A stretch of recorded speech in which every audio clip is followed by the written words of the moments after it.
My name is Jerry Gill. Today is September 18th, 2009. I'm visiting with Aubra Wilson at the First United Methodist Church in Stillwater, Oklahoma.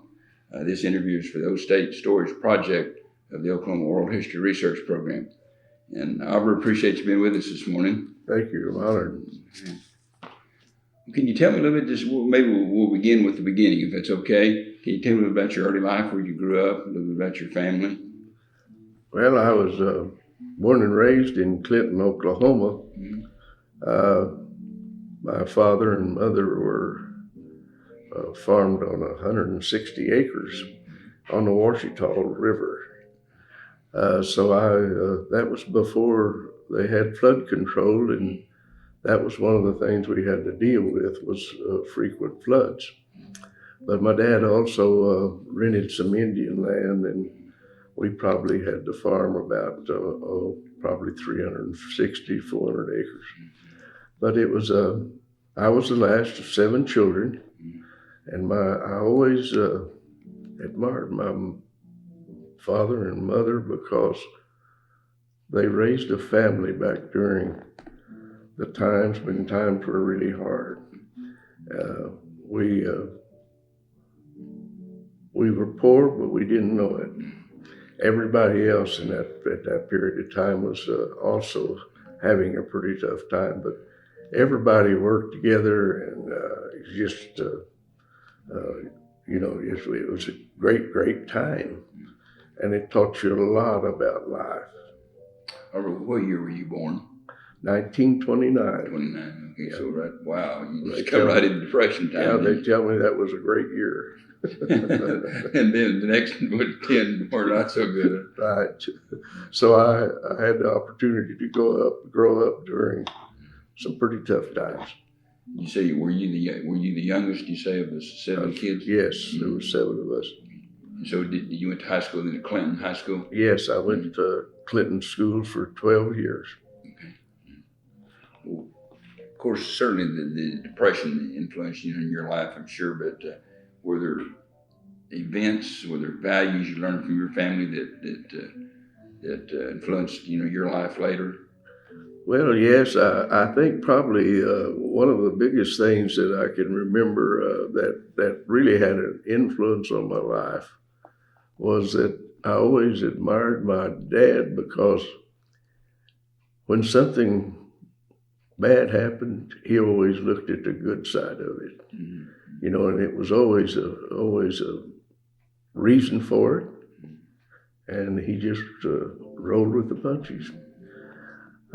Also, when I was in high school, probably the person that's had probably one of the greatest impacts on my life was my VOAG teacher, Harold Hutton.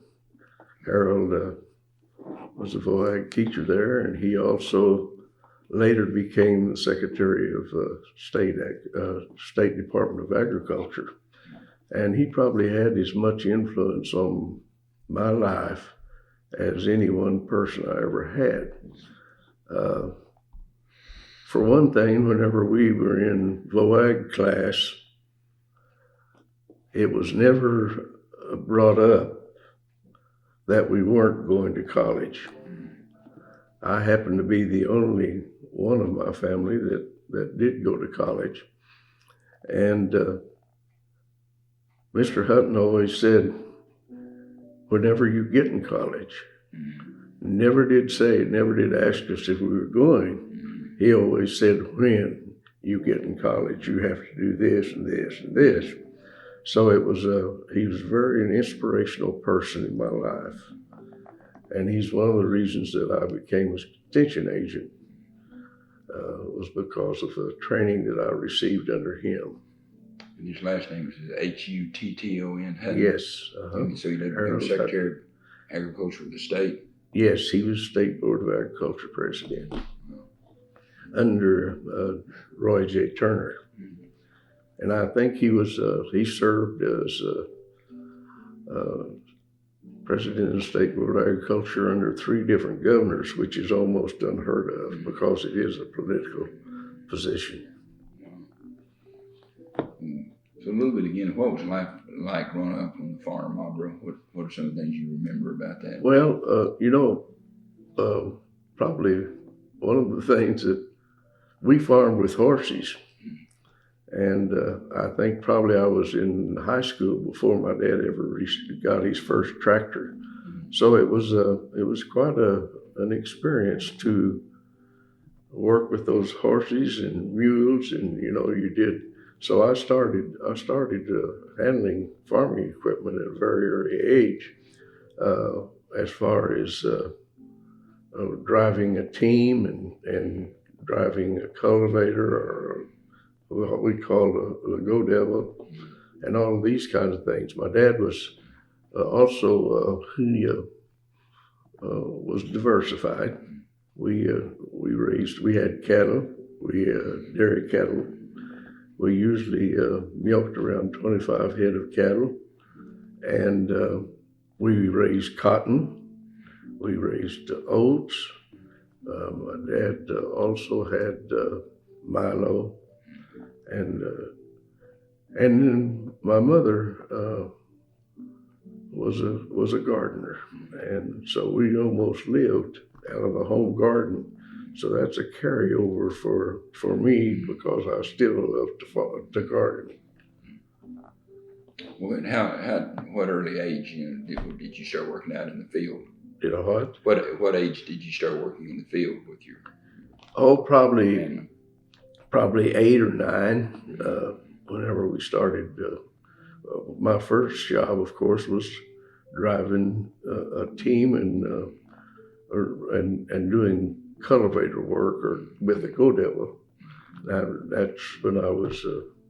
That's my first job that I remember. 8 or 9 years old. Wow. Yeah. And did you get up early to milk? Yeah. Yes, we milked about 25 head of cows all the time, and we didn't have. We did it all by hand.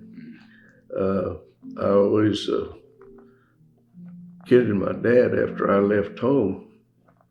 The next year, he quit milking and bought a beef bull, and he started buying 2 or 3 calves to go on the dairy cows, and that way he didn't have to do his own milking. So he changed over because he didn't have me to help do the chores. Lost his help, huh?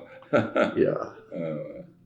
So typical days you'd get up, probably 5 o'clock in the morning, milk? Oh, 5 o'clock every morning. And do breakfast and then out in the field all day? Well, yeah, we'd go do milking, and then Mom would have breakfast for us when we came in. Because she had to go get the cows and bring them up. Then we'd eat breakfast, and then we'd hit the field. Mm-hmm. Mercy. Well, what year did you enroll in? Did you enroll at Oklahoma State University right out of high school? Yes, in 1947. I graduated in May of 47 and enrolled at Oklahoma A&M in 1947 in the fall. And I planned on getting a major in VOAG and also one in AH. But when I got in school, I found out that I was better suited and wanted to pursue an animal husbandry degree. So that's what I changed to. And Glenn Bratcher was my first advisor, and he also was my first teacher in animal husbandry. He and Dr. Alan Heidelberg. Those were my 2 first instructors in the first year in college. Who was the department head at that time? Oh, the department head, I believe, at that time was Dean Blizzard. Before he became dean? Yes.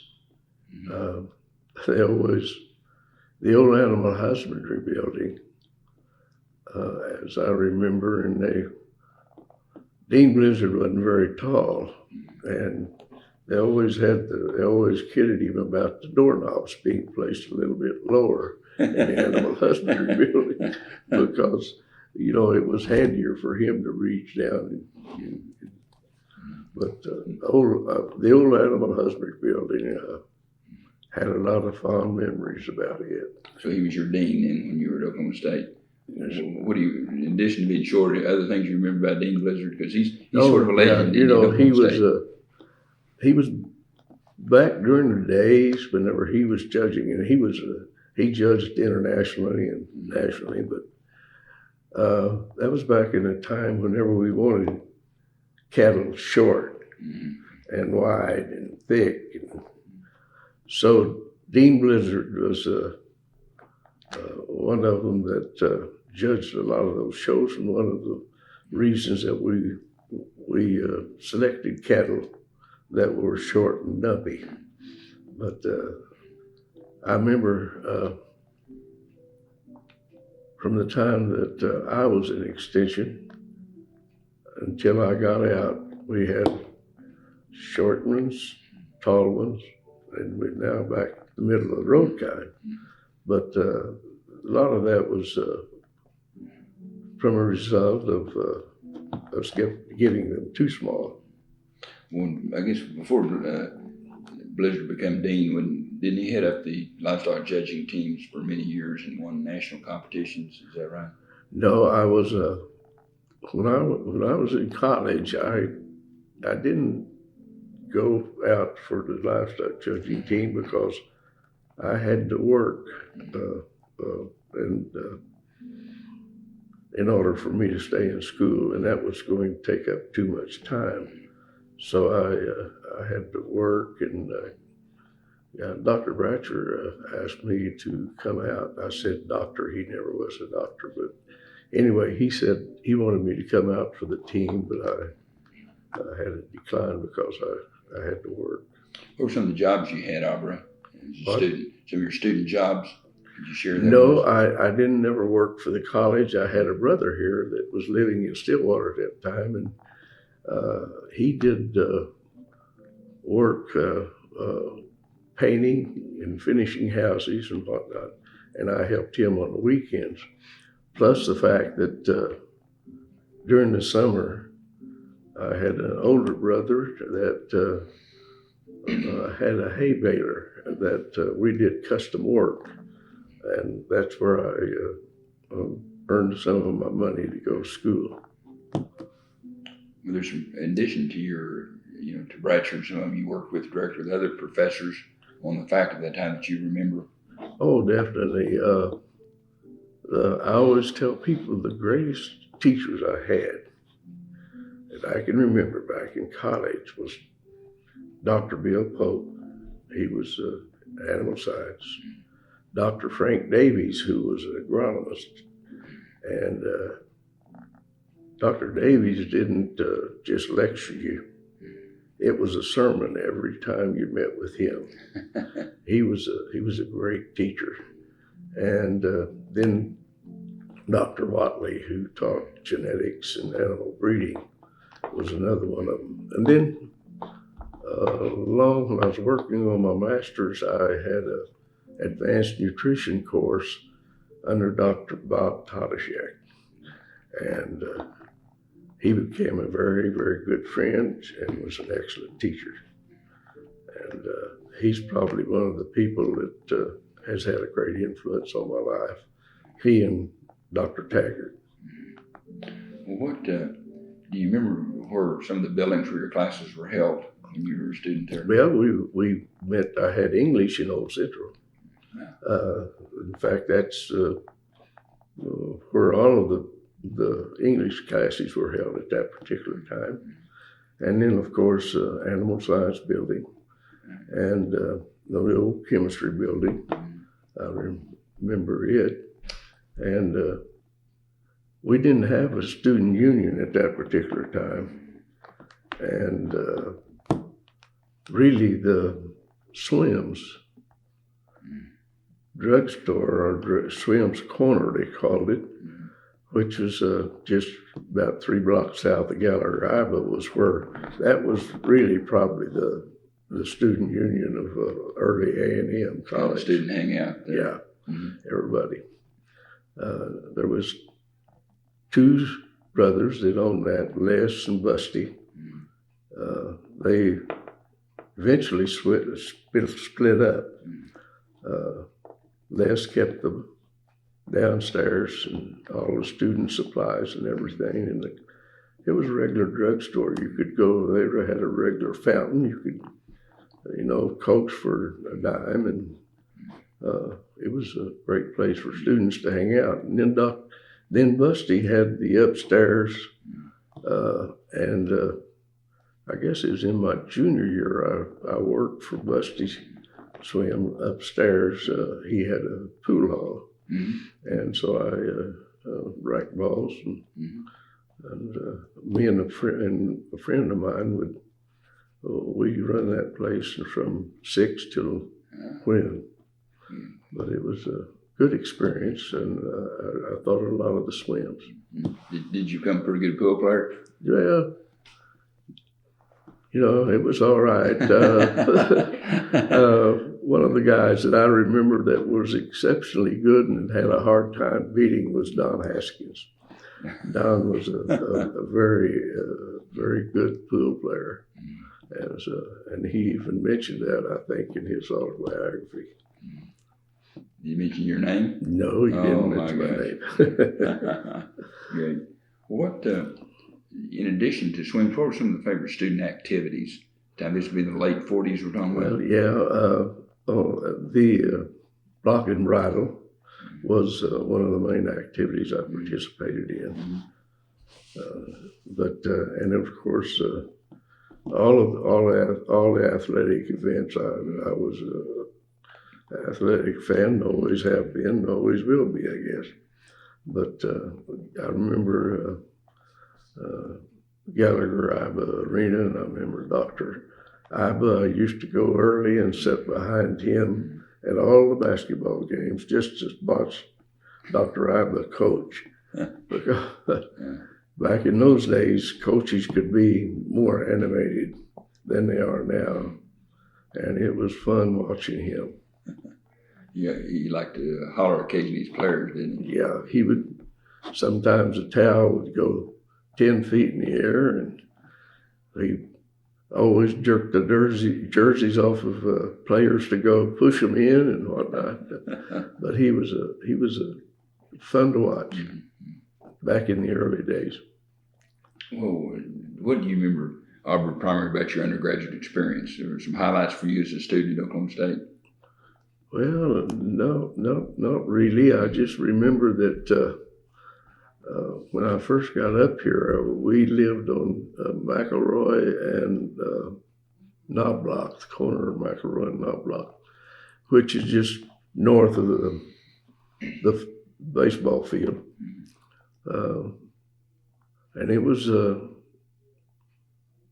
really rainy season. Didn't have any pavement then. And I remember if it hadn't been for my ROTC boondockers, I would have had a rough time getting to class because it was so muddy. But anyway, that was one of the things that I remember. And ROTC was one of the required courses at that particular time. You had to take 2 years. Basic course. What were some of the buildings that you remember on campus? What was the campus like at that time? Well, there wasn't any cars then. And the Washington Street went straight through the campus. You had to cross that street in order to go to the animal science building and any of the agronomy courses that you might have. So you always had to go across Washington Street, and that was, just west of the Student Union whenever they got to build the Student Union while they closed it. It was a county line road at that time too, wasn't it? Right. Well, anything that you recall in terms of student organizations that you were active with at that time? No, just the block and bridle primarily because I didn't have a lot of time to spend outside of going to school.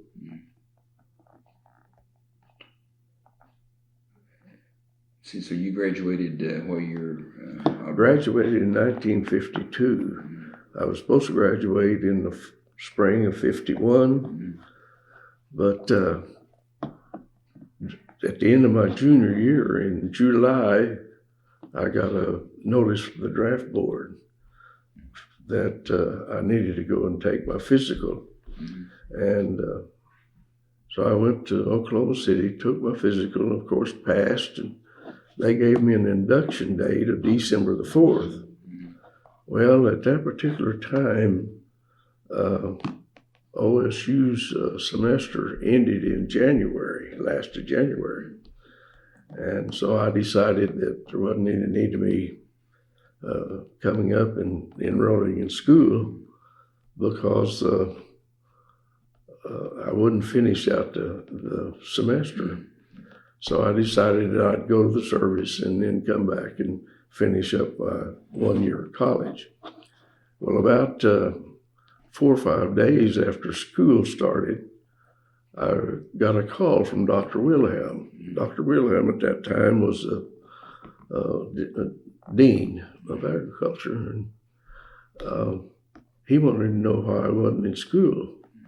So I told him I had to go to the service and I was supposed to be inducted in December the 4th. And he said, "Oh, just a minute." He said, "Let me check something." And he pulled my file and he said, "They can't take you to service." He said, "Your grades are all right and you're a senior."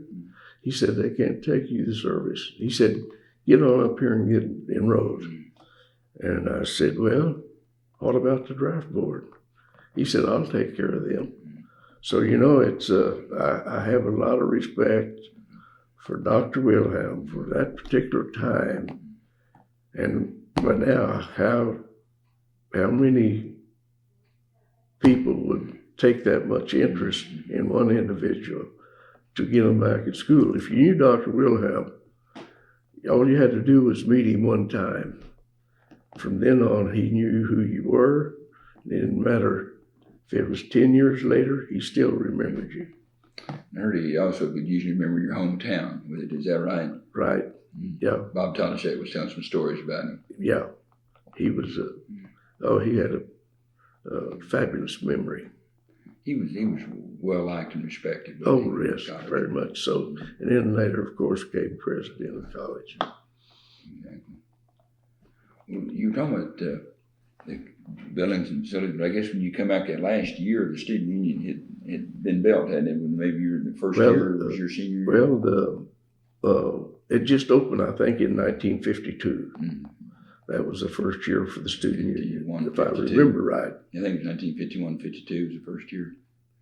And it was a great place, It was that kind of like hog heaven for you? Oh yeah, mm-hmm. It was a lot of student activity took place in that place back in that period of time. Because there was a lot of construction during your junior and senior years with the finishing up the only thing that I remember real well about construction and those kinds of things that happened. One of those years we had I think it was about 1950. We had a hailstorm in Stillwater, and the big buildings all had slate roofs on them, and they had all of those buildings had a big pile around them where the hail had broke the slates and shingles, and it fell off and was on the ground around the school. What about, do you remember the barracks and Quonset huts they had on campus? Yeah, very well. I didn't live in any of those. I looked at OOHRP whenever I came up, which is kind of out, I think, around where the hospital is now. 6th Street. And then they had Vet Village. Of course, you had to be married and be a veteran. But the last year I was here, when should have been my senior year, I needed 6 hours that I couldn't get because I was late enrolling, and I had 6 hours that I couldn't get, and it wasn't offered until the next fall. So I lacked 6 hours getting my degree, and in 51. So that summer, I went in and told them I was ready to go to the service. And the lady wanted to know if I graduated, and I said, no, I just lacked 6 hours. And she said, well, I can't take you to the service if you just lack 6 hours. So that summer, in July, last of July, I got married, and my wife and I lived in Vet Village at that particular time because most of the veterans had started a school in 45, and most of them were graduated and gone. And I will say this about the veterans. They made it tough on a lot of us kids coming out of high school because they had gone through a war.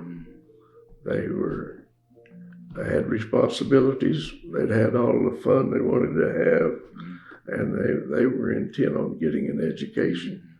Whereas some of the boys, like myself, coming out of high school, we wanted to have an education, but some fun too. So they made it real tough on us as far as in classes. Competing with them. Yeah, competition. What? So you graduated, and then you went into the military? Yes, I spent 2 years in the Marine Corps. 52 to 54, is that right? 52 to 54. Okay. Yeah, I graduated or got out of school in the last of January.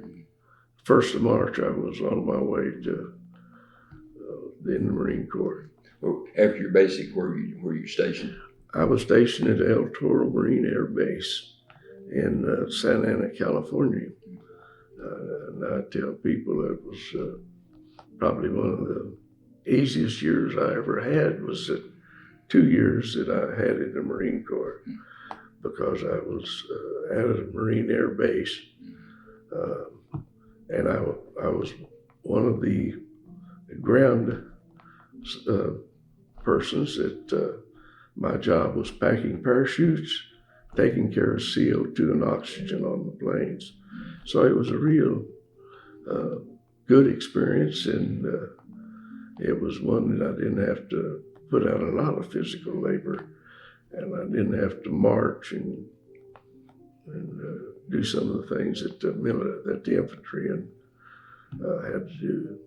Right. So now when you got out of the Marines, then you got your first assignment in extension. Could you tell me about that? Well, I got out in March, and about I started to work for Soil Conservation Service, and I took my test to go ahead and go to work full time for Soil Conservation Service. I went to Oklahoma City and took the test, and on the way back, I thought, well, I'll drop in and visit with my VOAG teacher, who was the president of the State Board of Agriculture, and I did. And while I was visiting with him, he said, I think you would like extension a lot better. And I said, well, I made an application with them when I graduated. I hadn't heard from them. And he said, just a minute, said, Shawnee Brown's a good friend of mine. So he called Shawnee Brown, and the rest of it is history. I was starting to work for extension in about 10 days. It was my first assignment was I started the first day of Roundup, and Ted Smith and I, he's the extension director out at Boise City for many years, we started to work the same day. He was assigned to Washita County, and I was in Tillman County.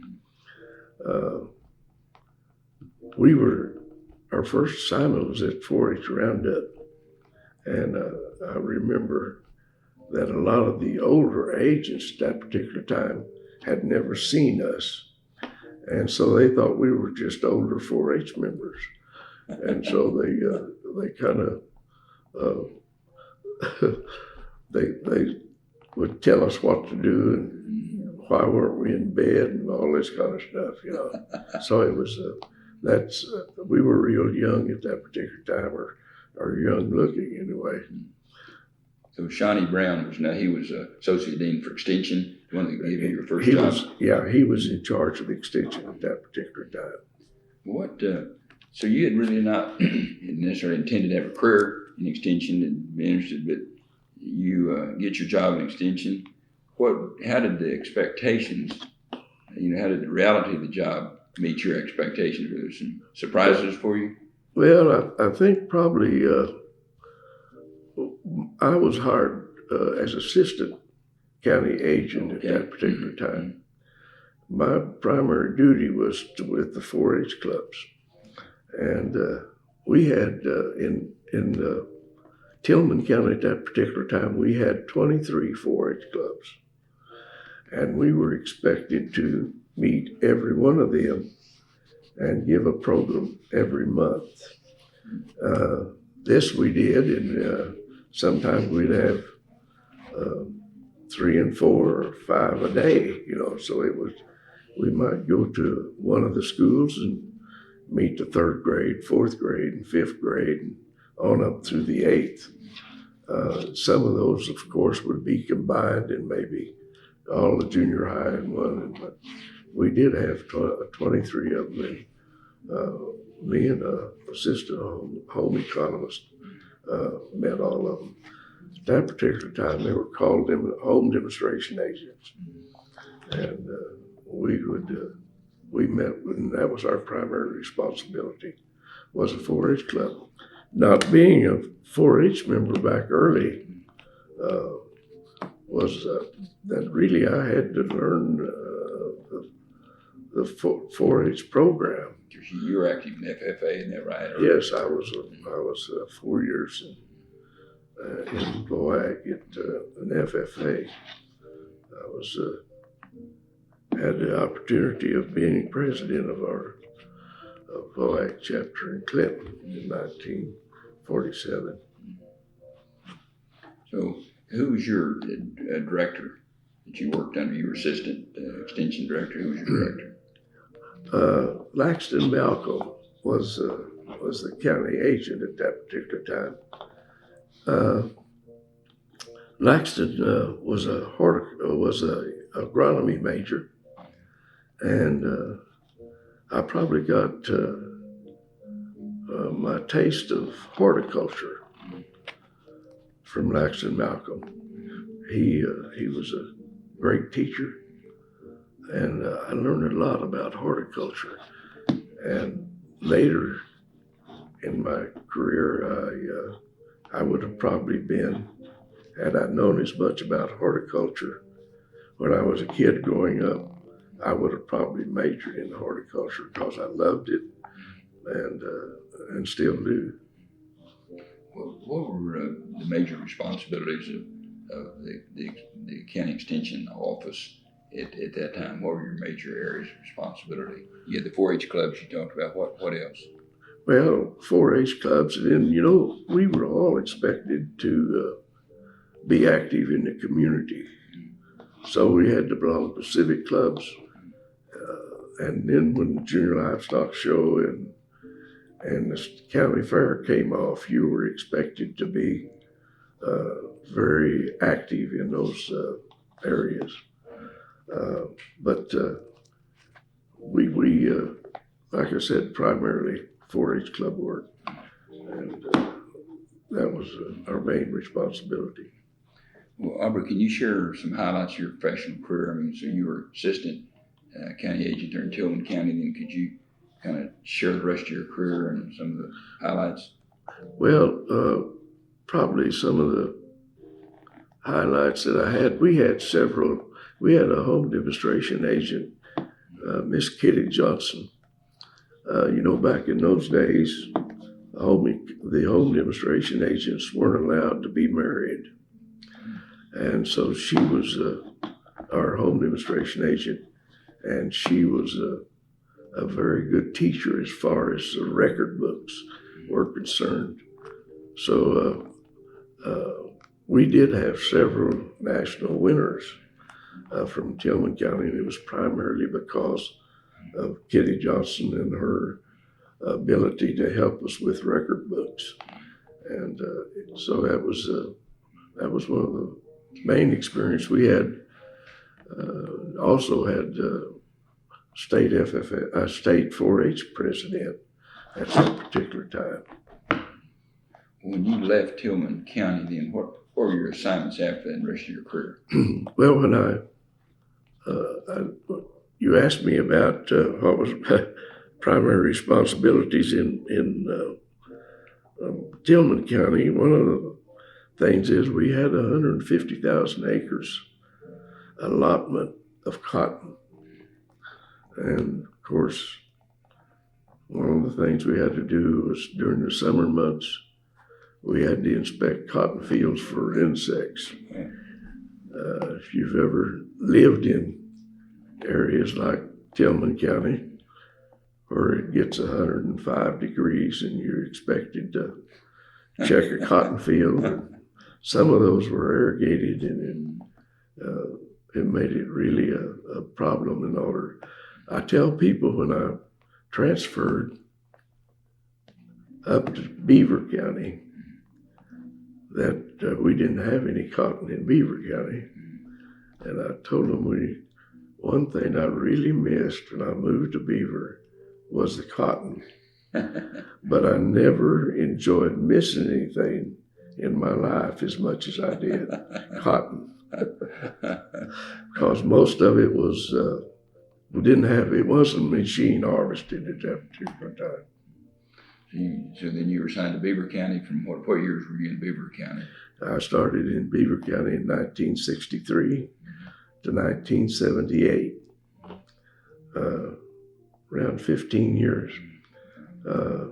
We loved Beaver County. When they asked me about how far east I wanted to go as far as being an agent in extension, I told them, well, I was about as far east as I wanted to be when I was in Frederick. So that didn't leave me a large area, but we moved to Beaver and we really enjoyed it. I never hated leaving any place that I can remember as bad as I did leaving Beaver County. Were there some special families up there, Aubra, that you Oh, yes. remember? There wasn't but 7,000 people in Beaver County. About a little over 2,000 of them lived in Beaver, at Balco, Fork, and Gay, and then, of course, Slapout, Oklahoma. And, I always tell people that you take a 50-mile radius around Slapout, Oklahoma, the greatest people in the world. That's what made the Panhandle such a great experience, was the people. Like I said, there was just 7,000 of them in that county. If you spent 15 years there, you'd come in contact with most of them. What are the names of some of the families that were traditional families, and et cetera? The Jets, which was down at Slapout, Milton Messner at Slapout, and then, of course, all the people there in Beaver were excellent friends of mine. But it's after we retired and moved to Stillwater, I have seen a lot of the former 4-H'ers that I had. I have had their children in my class, in my home. So when they always come to Stillwater, they always look me up. Can you share with us some highlights in your career, professional career, that you can share with us? Well, probably one of the greatest probably is when I was elected president of the Oklahoma County Agents Association in 1985. That was just before I retired. And then also I was given the Distinguished Service Award in 1984. That award was, the reason I say that's a highlight is because in order to get that you had to be nominated by your peers.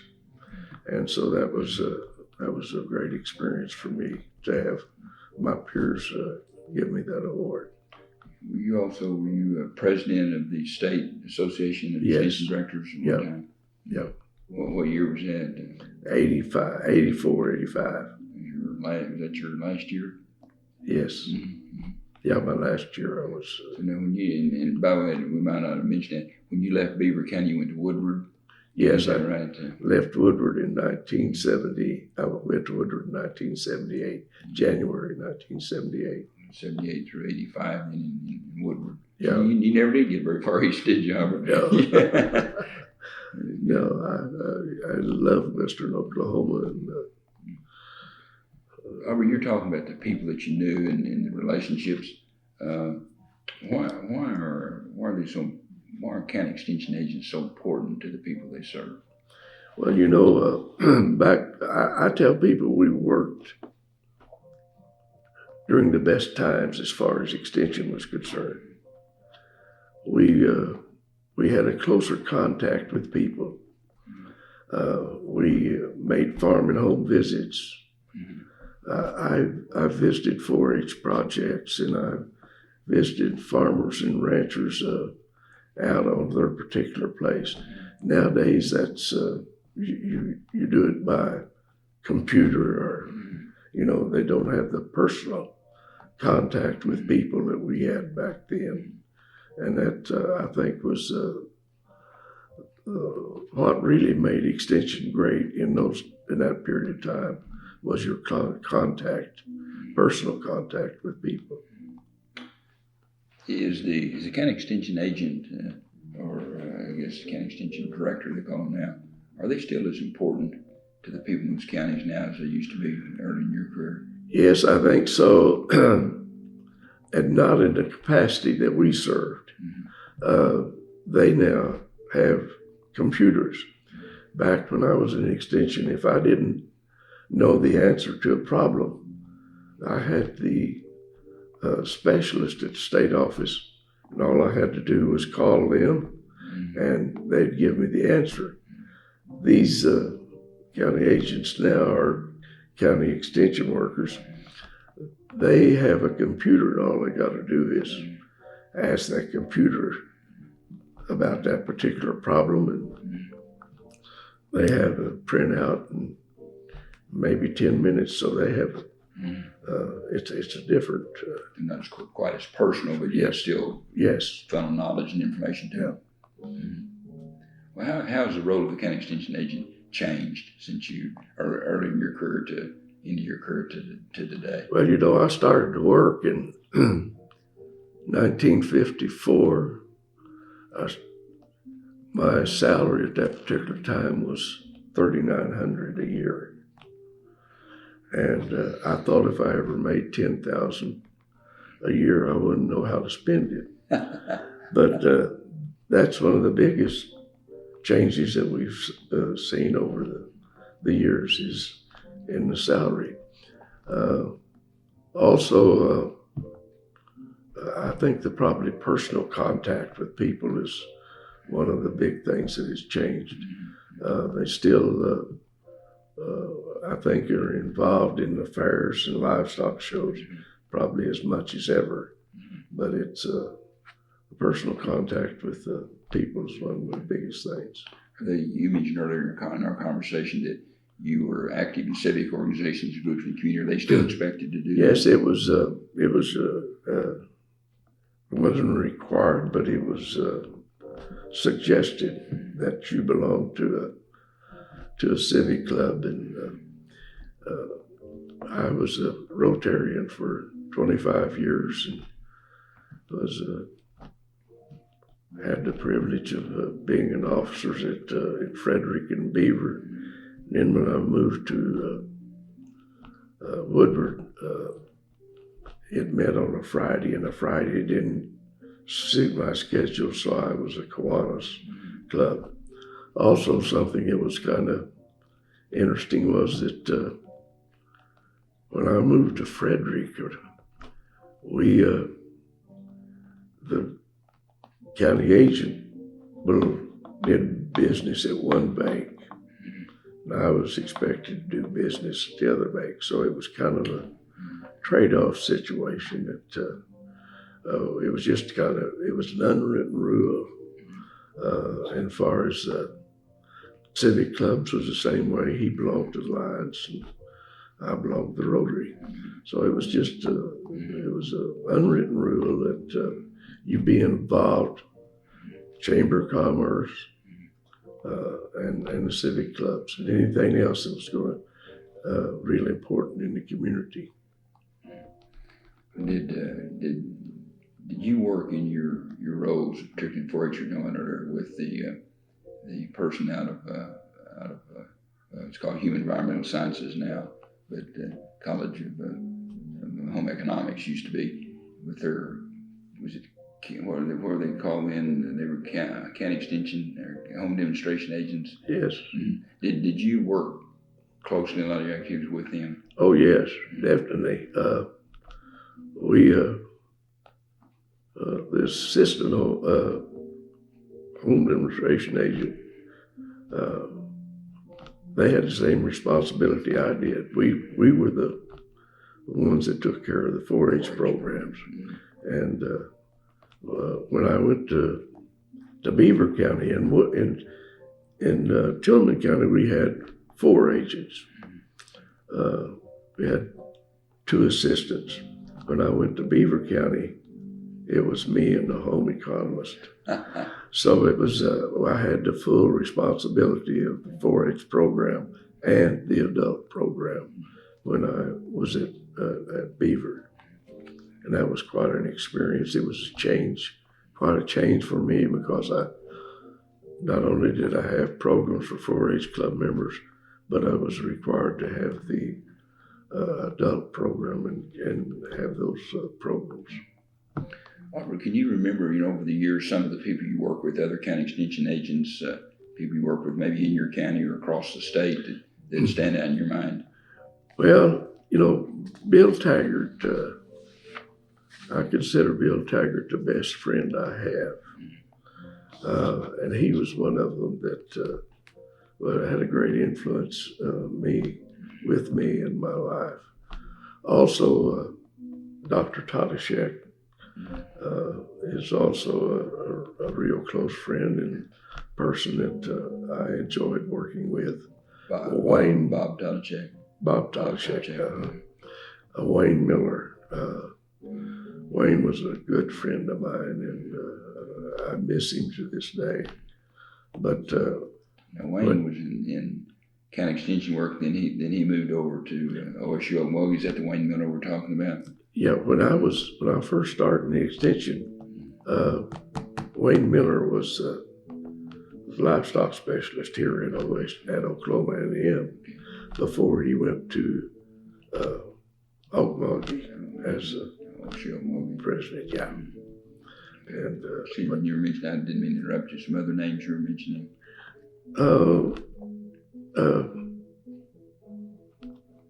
Dr. I suppose you'd say Luther Brannon, probably. He was the director of the extension at that particular time, after Shawnee Brown. He insisted or encouraged us to get an advanced degree. Consequently, he made it possible for us to take 3-week educational leave every summer and attend school. There were several of us that enrolled at Colorado State University for more than one reason, not just to study, but also to visit Colorado in the summer and learn to trout fish and enjoy Colorado. In fact, that was the starting of 5 families of us went to Colorado from then on until 2008. We went to Colorado every summer and trout fished. After we received all the credits we could from Fort Collins, then we went to South Fork, and we met up there every year, 5 families of us.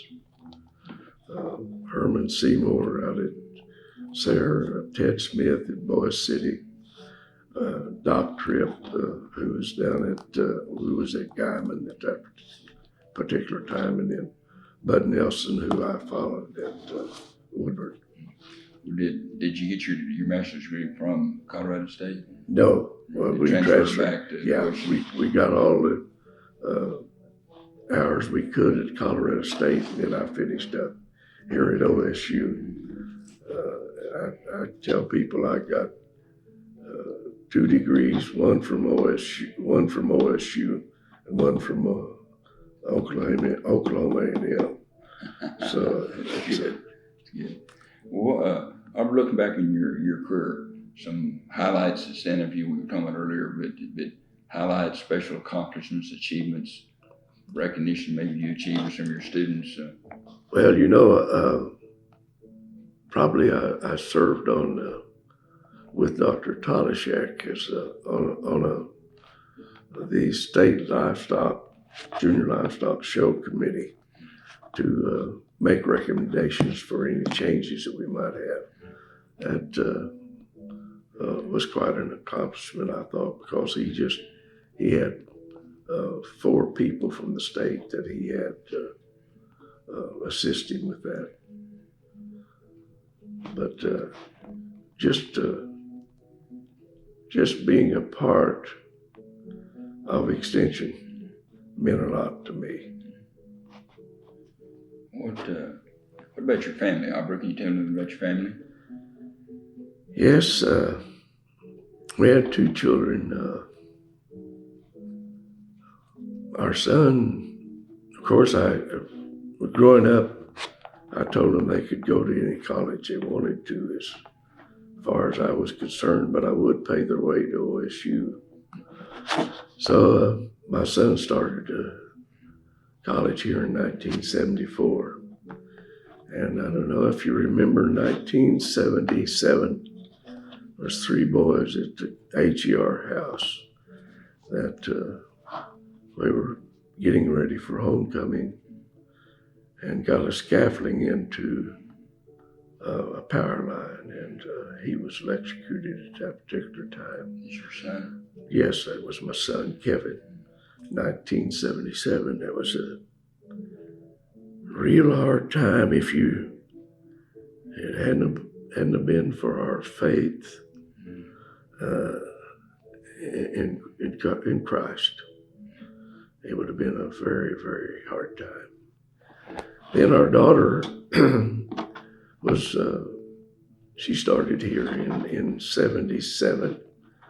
And she went ahead and got her master's degree. She worked for Extension for probably a couple of years, and then became a specialist here on campus. And then the VOTEC system approached her for a position in VOTEC. So she was in charge of testing program for VOTEC. And now she is worked up, and she's associate director of State VOTEC here in Stillwater. What's her name? Her name is Kimberly. She married Dr. Sadler, who is a dentist here in Stillwater. They don't have any children, so I'm not blessed with any grandkids. She had a lot of kids as extension director. You probably think of as your kids and grandkids. Right, that's right. A lot of them, I enjoy their grandkids. Aubra, you mentioned your religious faith that kind of stood you while you had in your tough times. I know it's always been important to you. How has, in what ways has your personal faith influenced your life? Well, my wife and I both have been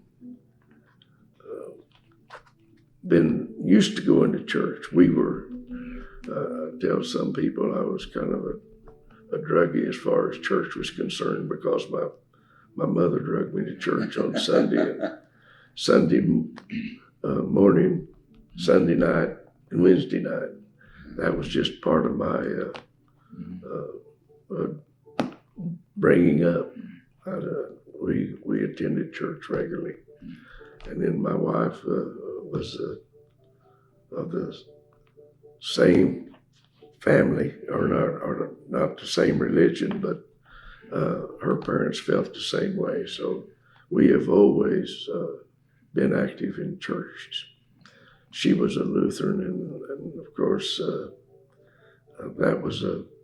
there wasn't always a Lutheran church where we were working, so we became Methodist. Well, looking back, you had a long and certainly distinguished career in extension work. Worked with a lot of kids. And what has given you the most satisfaction in your work through the years? Well, just knowing the kids, I call them kids, and some of the accomplishments they've made, and watch them mature and become active citizens, good citizens. That has been, you felt like you had a little bit to do with them and some of the things that they achieved. If they were good ranchers, good farmers, why you still deal with those people, and it's always nice to look back on some of their accomplishments. Speaking of looking back, when you look back in your life, how do you hope people remember Aubra Wilson? Well, I just hope they remember me as a person that always wanted to do the right thing. That's one thing I've always tried to do, is to be honest and do the right thing, and of course to be kind of an example of the kind of person they might want to be. Robert, is there anything, I know there's probably we could talk all day long with your experiences, but is there anything we've left out? Any comments you'd like to make or something you'd like to say? No, not particularly. Like I said in the beginning, one of the things that I really became interested in was horticulture, and I spent probably a lot of time when I was in Woodward in that particular field. And of course, today I still love to garden. And that's kind of your hobby now, gardening? That gardening is my hobby. I have a lot of customers, not paying customers, but a lot of customers that I grow. What kind of gardening do you do, Aubra? Yeah, I have tomatoes primarily, and of course all vegetables, and I guess I get that from my mother, because she was always growing a lot of vegetables and always shared, and so I enjoyed doing that. And of course the wife is also a big help. She's probably been a big influence in my life as far as all the right things that I've done. Well, all right. I appreciate it very much taking the time to visit. It's been a great interview. Jerry, I enjoyed doing it, and thanks a million. Yeah, okay.